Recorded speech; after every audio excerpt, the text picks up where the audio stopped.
நான் என்னுடைய மனைவிக்கு உடுப்பு வாங்கி கொடுக்கின்றேன். நான் ஒரு பெருநாளைக்கு உடுப்பு வாங்குகின்றேன். என்னுடைய பிள்ளைகளுக்கு உடுப்பு வாங்குகின்றேன்.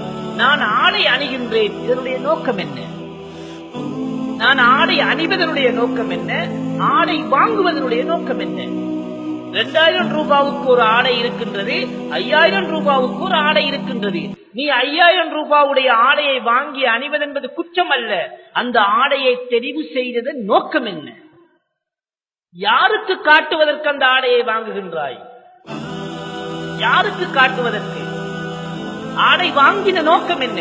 5000 ரூபாய் இல்ல, நீ 5 லட்சம் ரூபாய்க்கும் ஆடை வாங்கி போறதுல ஷரியத்துல எந்த தடையும் கிடையாது.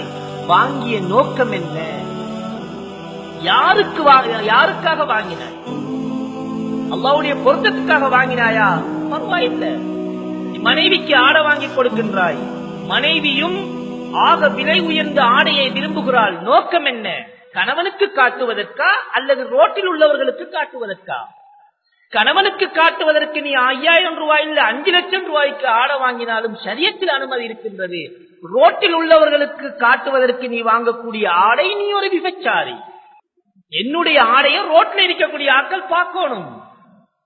என்னுடைய நகையை ரோட்டில் இருக்கக்கூடிய ஆட்கள் பார்க்கணும். நான் கழுத்திலையும் கையிலையும் காதிலையும் போட்டிருப்பதை மற்றவர்கள் பார்க்க வேண்டும் என்று விரும்புபவள் ஒரு உத்தமியாக இருக்க முடியாது.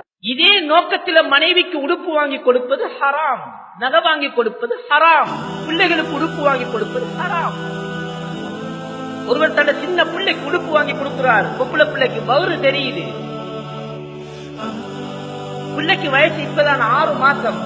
நன்றாக ஞாபகம் வைத்துக் கொள்ளுங்கள், அந்த பிள்ளை 16 வயசுல வகுத்த காட்டும். வகுத்த காட்டி ஆட போடும். நீ 6 மாசத்துல பிள்ளையினுடைய வகுத்தையும் நெஞ்சையும் காட்டுறதுக்கு ஆட வாங்கி கொடுத்தாய்.